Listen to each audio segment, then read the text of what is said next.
Hey.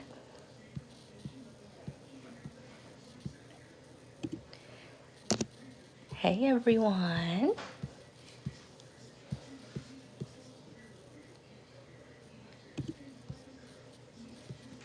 We are live.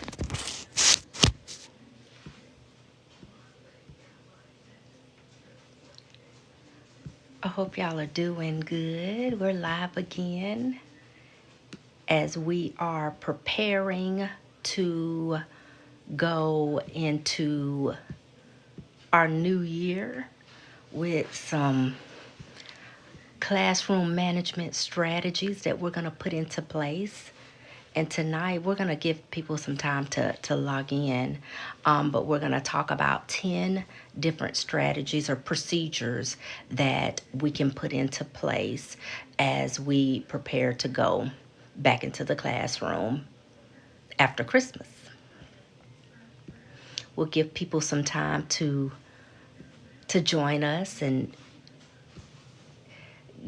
share out our live as we prepare to talk about some things as we get ready to go back into the classroom after Christmas, because we know that as the kids come back, they'll be ready and prepared for us. So we need to be ready and prepared for them. So we're going to talk tonight about 10 different things, procedures. I keep saying things, but procedures that we need to revisit as we get ready to go back. Some of the things that people brought up in the last live on yesterday was, exactly what am I revisiting? What specific procedures should I be revisiting? And of course, knee-jerk reaction is, revisit all the ones that you noticed that your students were struggling with.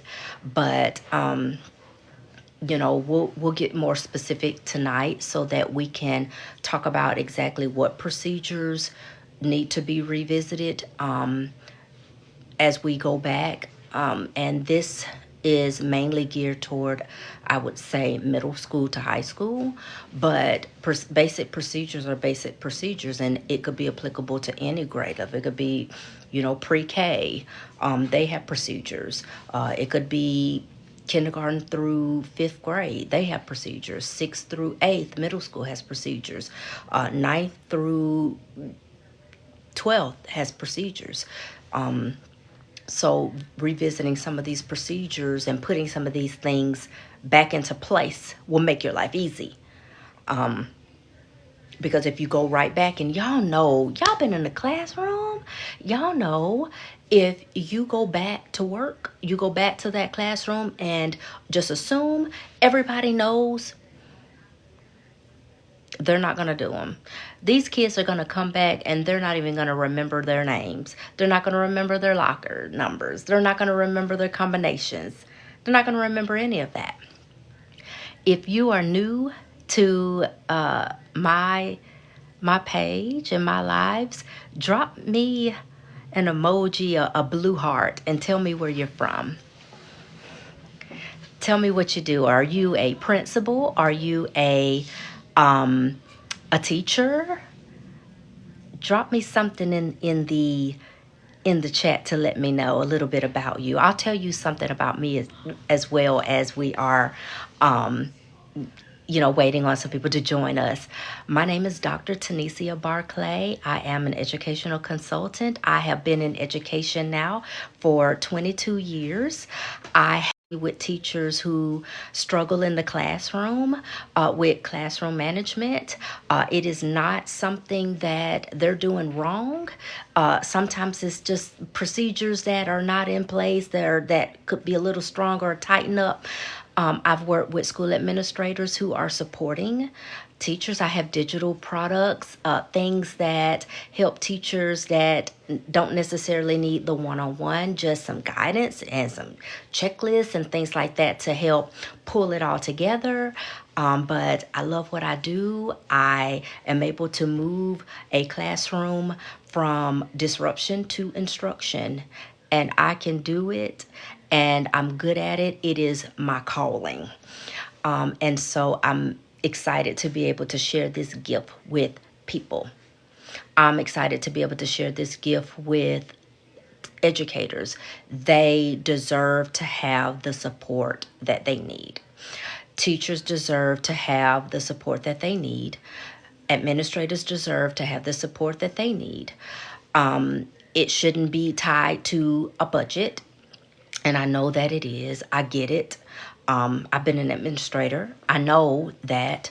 But your support should not be tied to, I don't think I want to make that type of investment. Your support as an educator should be tied to what you need.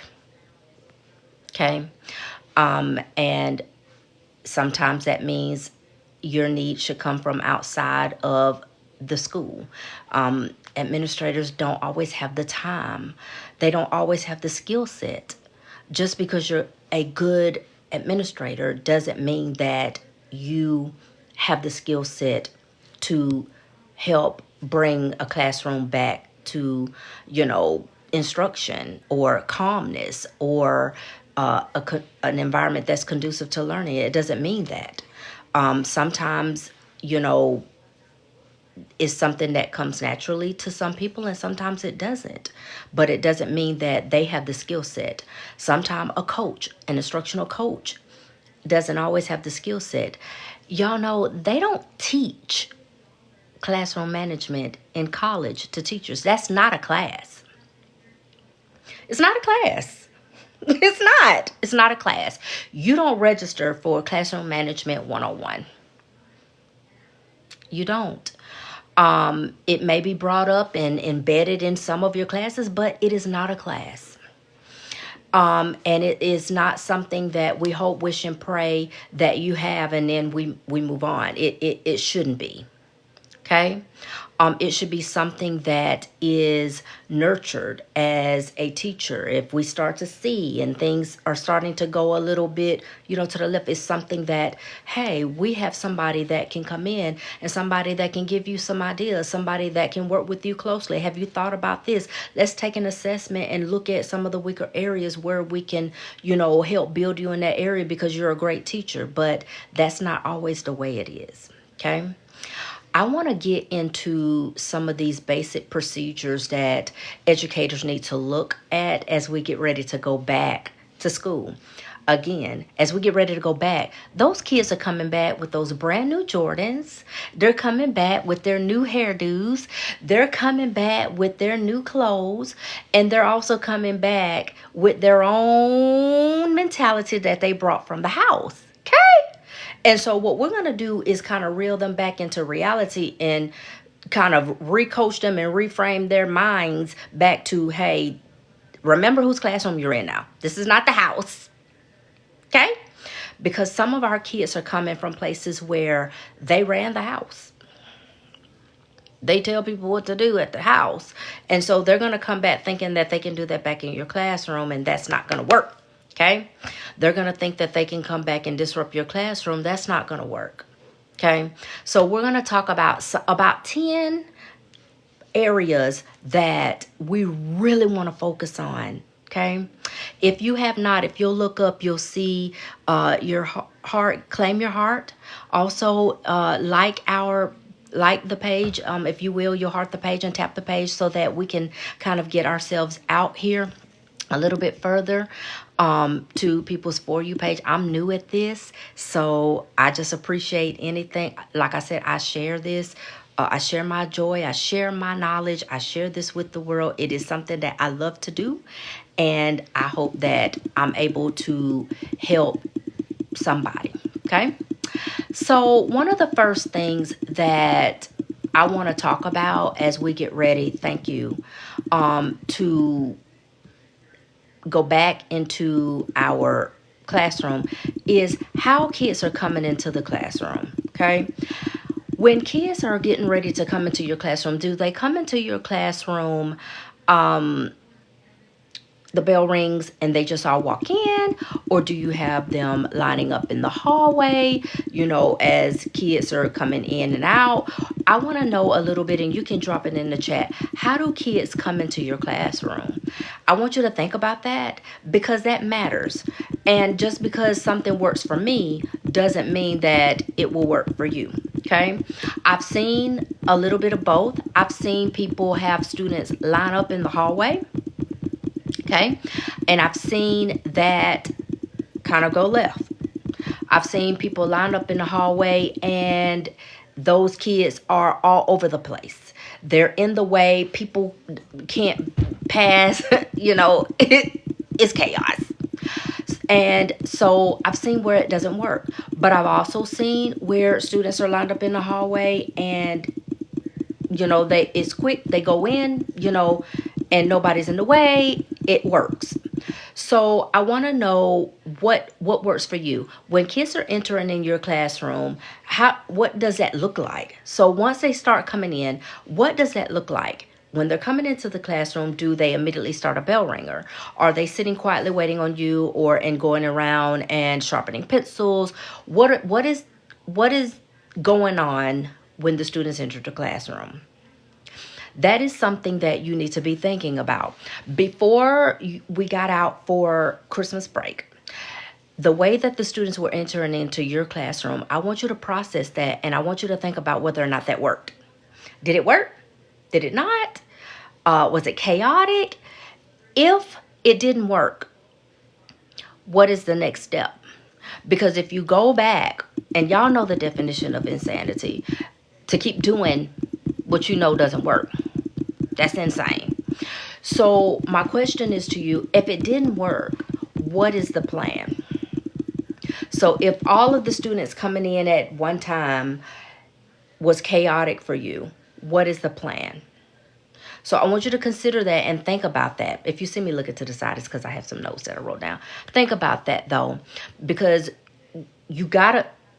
the beginning of your class is going to determine how your class flows for the remaining time period. So if it's, your third period class that was chaotic when the kids were coming in, you've got to think about, okay, when they came in, it was chaos. Kids were everywhere.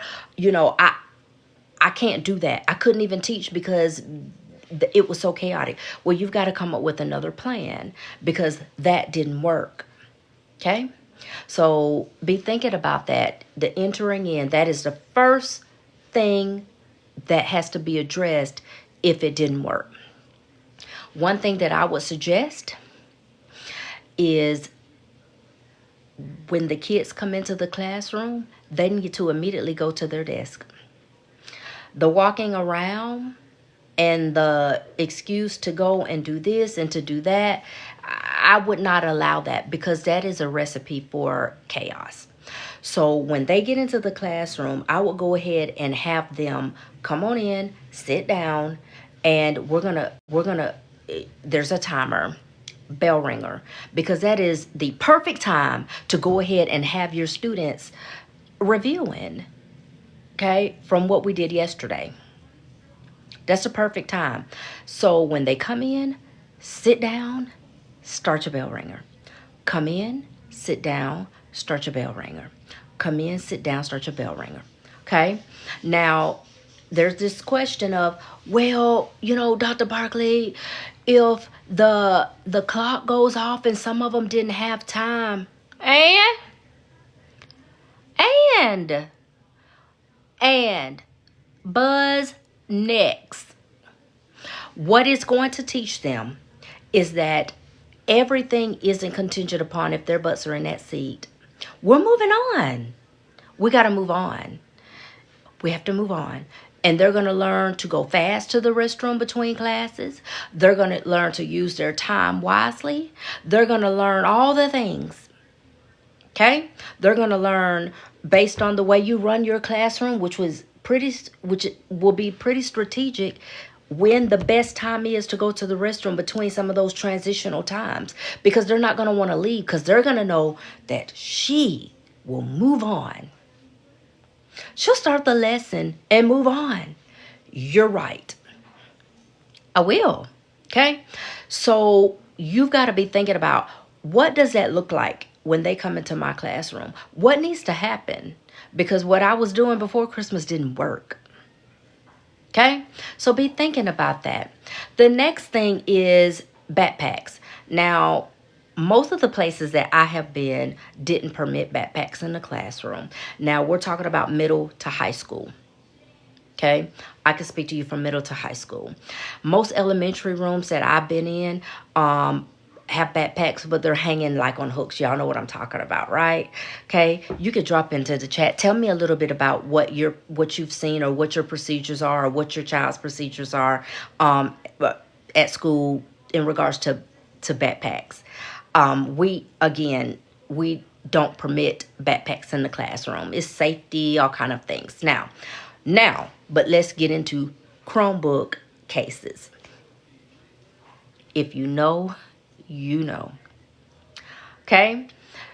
So most school districts across the U.S. are one-to-one. What does that mean?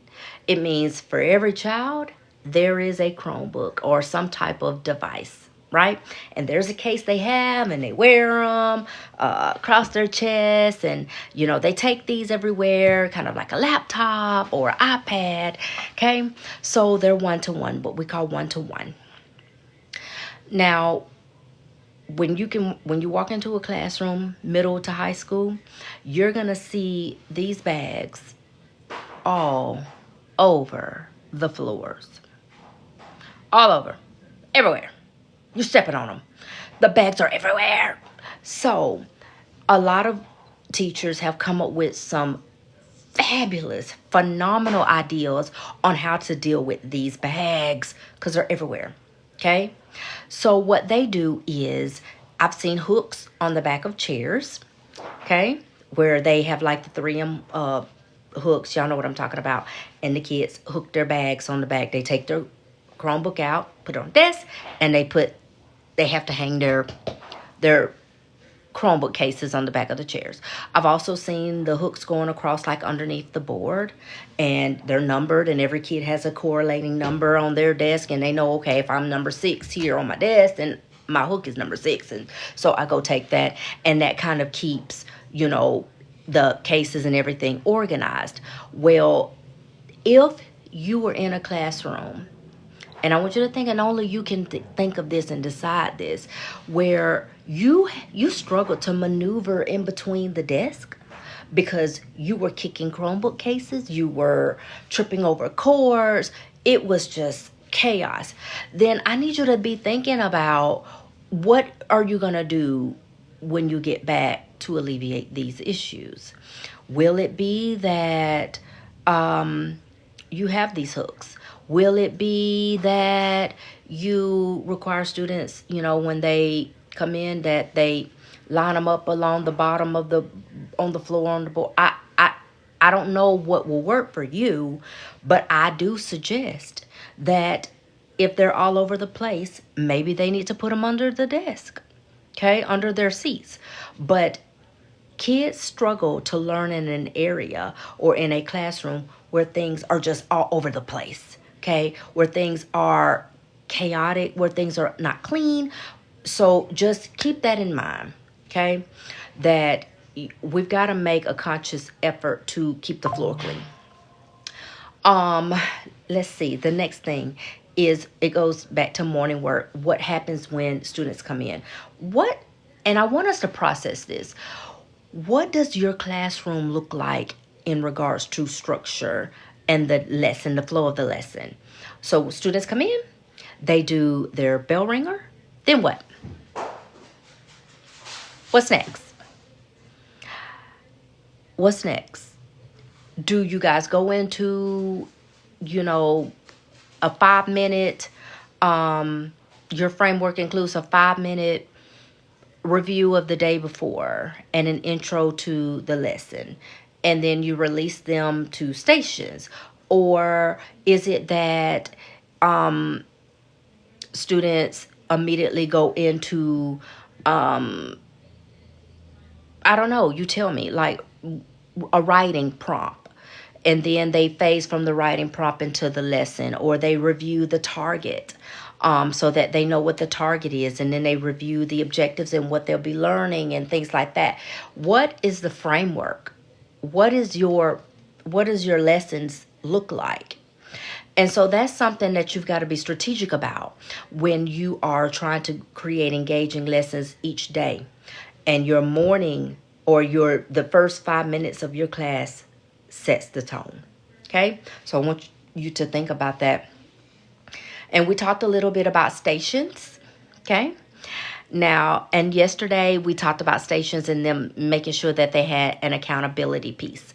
If you're going to use stations, make sure that every time they go to a different station, there's an accountability piece. Why though? Why?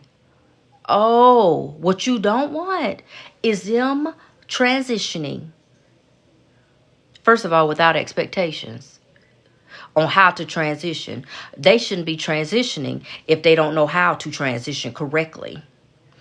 And we'll get into that here in just a second. But you don't want them transitioning to a station. And really, it's like, let me give you an example. You go to the writing station and they write 2 sentences for 10 minutes. And they don't have to turn it in. They're just writing it in their journal. They're not going to do it. They're not going to do it. They're not going to do it. And they're going to be back there playing. And they're going to be disrupting your classroom. Okay? We're all guilty of something similar to that. We have all done it. And we've all said, well, they should be responsible enough. If we tell them that they need to be doing that, then that is their problem if they're not going to do it.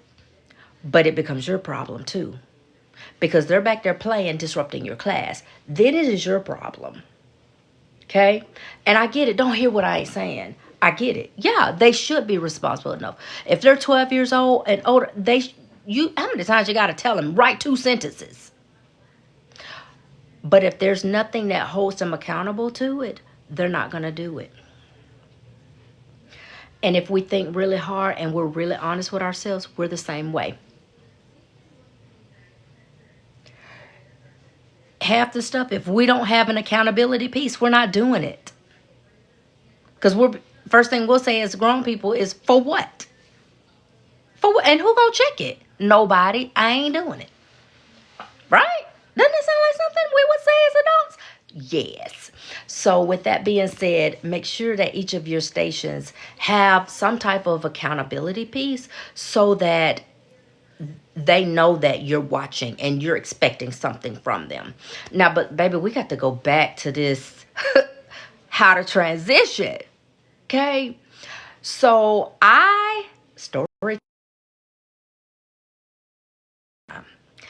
So I was somewhere and I observed a class and they were doing stations, rotations, whatever you want to call it. And the buzzer went off, which was good. That is good. And it was time for them to rotate. And I was like, oh, this is going to be good. I love stations. And I do. I love stations. Because you can differentiate your lessons and some stations. Okay. So they rotated stations. And by the end of this 3, almost 5-minute rotation, my mouth was like this. Why, you ask? Why? It took them that long. 3 to 5 minutes is too long to rotate. So okay, I can hear you now. You're saying, what were they doing? Baby, everything. When I say everything, kids didn't know where they were going. Kids didn't know what to do at the station, even though he had just told them what to do. They didn't know what to do. Some kids never went to the right station. They didn't travel with their group. He was having to pull kids to him as a station, but there were there was a group that was supposed to come to him too.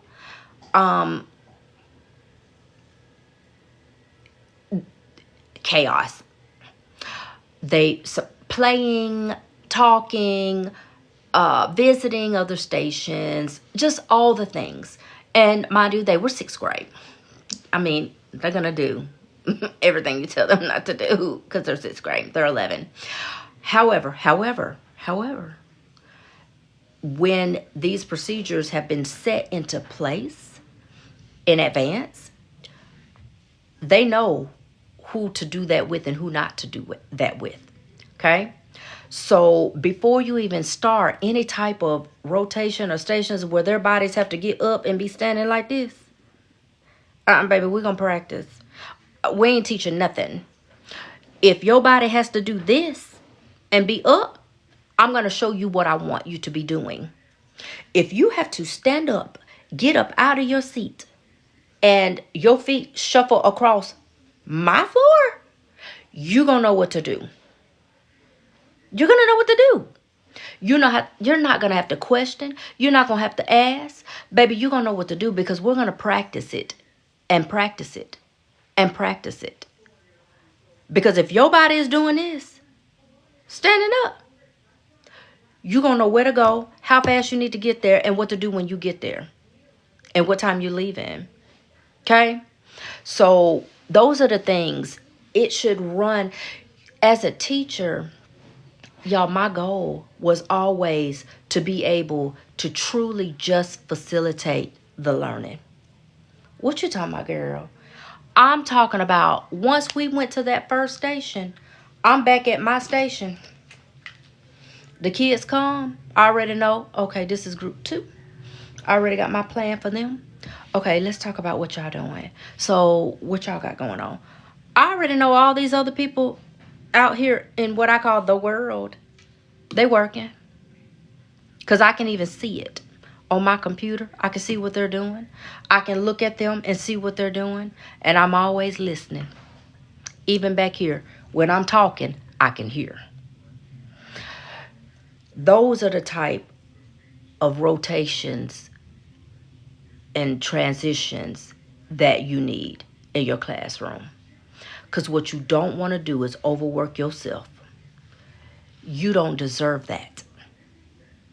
As a teacher and as an administrator, you don't deserve that. You deserve to be able to be the instructional leaders that you are called and paid to be versus a daycare disciplinarian. I spend all my time reacting. Okay? So with that being said, you know, if that's one of the things that you need to be thinking strategically about as you prepare to go back, then, you know, that's something that you really do want to focus on are those transitions. Because we ain't trying to be more tired than the kids. We're not trying to be more tired than our students. Okay? Now, and the next two will be more applicable toward like elementary, but I do want to touch on them because they got kids too. They got our children, so I want to talk about them too. When their students are transitioning to the carpet, okay, there's expectations. When those kids get up, elementary teachers, when those kids get up to come to you or to come to the carpet, please, it's the principle behind it. Make them, train them, model for them, expect them to push up their chairs. Please, make them push up their chairs. Make them do it. Because when they're able to do that, they're able to start training their heads that their environment is not, that little place is not just theirs, that it is part of a bigger scheme here. It is part of, this is our home. And I have a responsibility to keep it up too. Okay? When they get up, they push up their chairs. Up, push. Up, push it in. Up, push your chair in. Okay?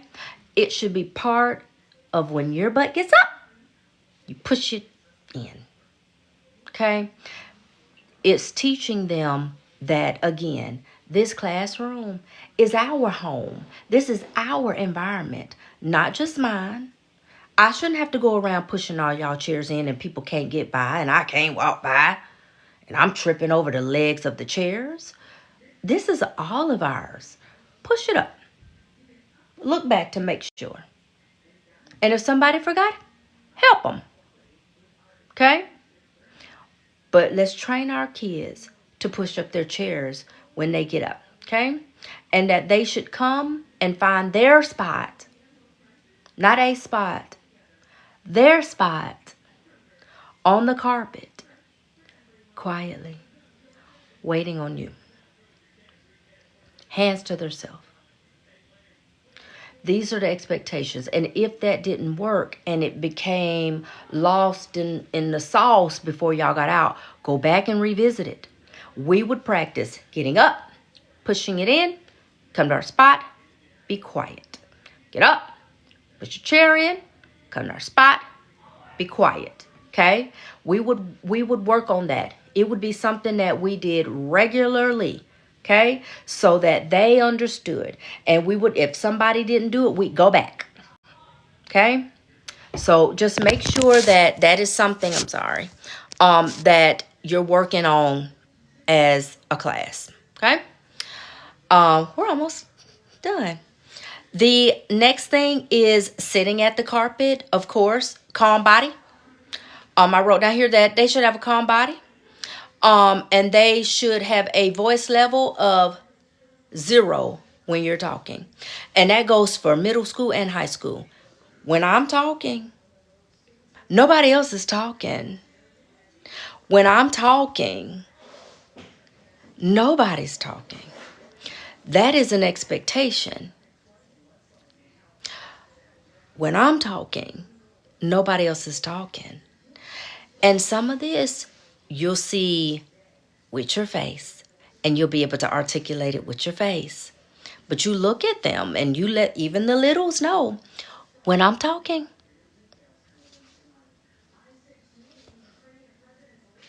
you don't talk.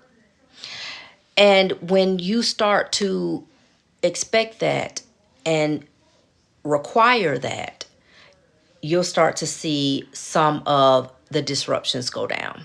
Okay, but these are the things that you're going to need to revisit as you go back. And if, like I said, if it started to get lost in the sauce toward Christmas, as we were getting out for the Thanksgiving holidays and things like that, and I know we begin to let our hair down and we begin to loosen up a little bit, but now is not it. It's too early in the year to loosen up. Okay, it's too early to loosen up on your basic procedures. Those are the things you never loosen up on.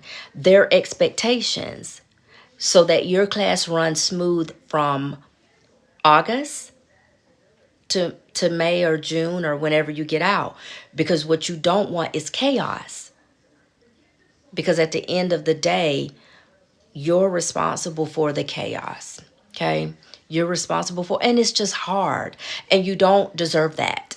You don't deserve it as a teacher to have to deal with that type of chaos. Okay, you don't deserve that. Then you have students that are asking to leave the room to go get water. Okay, most of the time that I'm visiting rooms or visiting schools, I notice that students are able to have their own beverages in the classroom. Some schools are stricter than others. Some say only clear. Okay. Some schools only allow see-through bottles in the school, and then some are pretty lenient. They can have the Stanleys or whatever the case may be. But if they're able to have those things, that's fine, whatever the rules are for you. But if they're needing to leave the classroom, it wouldn't be something that they'd be able to just disrupt my teaching to say, can I go get some water? Like, don't start that. And I know it's easy to say, well, I have a laid back kind of a classroom and I just allow them to just, they need to get water, just get up and go.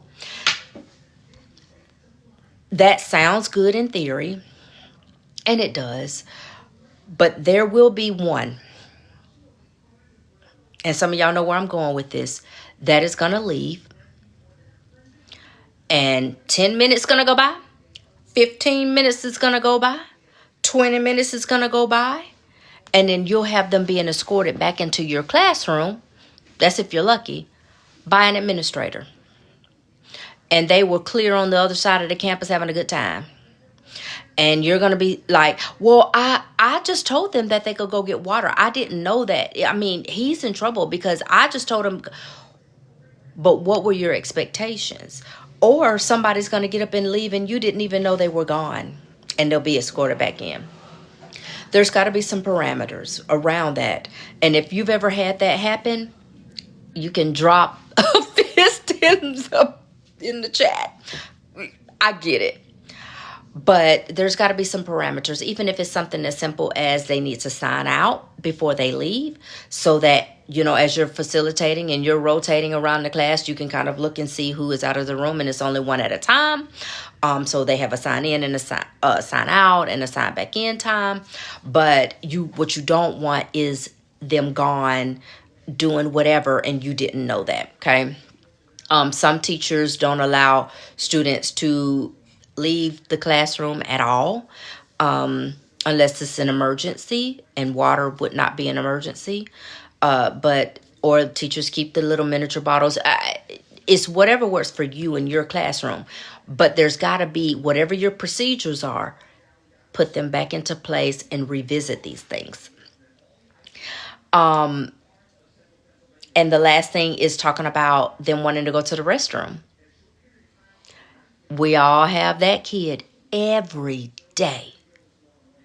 They got to go to the restroom. Every day it's an emergency. Every day. You've even called the nurse and said, do they got something on file? Saying they got a weak bladder or something. No, ma'am. No, sir. Well, why is he going to the bathroom every day? And he's sitting up in here. He got a D. He has a D in my classroom, but he's going to the bathroom and he's staying in that bathroom for 15, 20 minutes. But the excuse would be that it's after lunch and they got to go. That is fine. And that gives you the documentation to show mom. He's missing instruction. Every day he's going to the restroom. And make sure you're communicating this with the parents. Every day he's going to the restroom. Every day he has an emergency. I'm just reaching out to kind of get some intake, from you, some advice on how I need to, handle this. What do I do? Every day. And you can show the sign-in sheet and the sign-out. But have a plan. Whatever your plan is, if they have to have a pass to leave your room, it's your procedures, they have to have that pass. They have to have a pass. If they're in that hallway, there's a pass that belongs to you with them. And if your passes are out, that means you only have a girl pass and a boy pass or whatever the case may be, or one pass. I would recommend one pass because they're leaving your room and you're still responsible for them. Also, they're missing instruction. There would be some non-negotiable times for them to leave the room. If I'm teaching, you can't leave. And I don't teach any more than about 3 to 5 minutes because the rest of the time is, you're doing your we do part or your you do. But if it's me and I do, you're not leaving the room. That's a non-negotiable. Go to the restroom before you come in. You have time. You have 5 minutes between classes. Go to the restroom. Okay? Put your stuff down if you want to. Let me know you're going so I know where you are in case you're like a minute or two late. But go to the restroom. Because once I start, I'm starting. Once that bell ringer stops, it's over. Figure it out.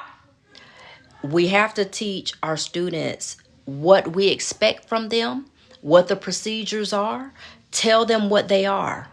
And we have to let the parents know as well. Because once everybody is clear on what you expect in your classroom, there's no questions to be asked. Okay? Again, My name is Dr. Tanisha Barclay. I am the owner of TGB Inspired Solutions.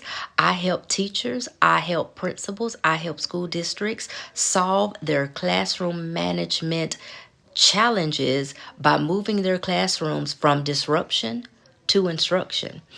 And it is, again, something I love to do. If it is something that you definitely would like to reach out, I have free resources, things to give you, things that I can, tidbits of advice to give. It is something that I love to do. If you would like more information, I'm going to drop my email in the chat. I think you'll be able to see it right there. drbarclayleads@gmail.com. drbarclayleads@gmail.com. Send me an email. I got you. If you want, like I said, some free resources, if you want to talk and mull some things over, or if you want to figure out how I can help, reach out to me. I got you. But my goal right now is to help teachers and help school administrators be prepared as we get ready to go back into our classrooms for the 2026 year. Again, let me know if there's any way that I can help.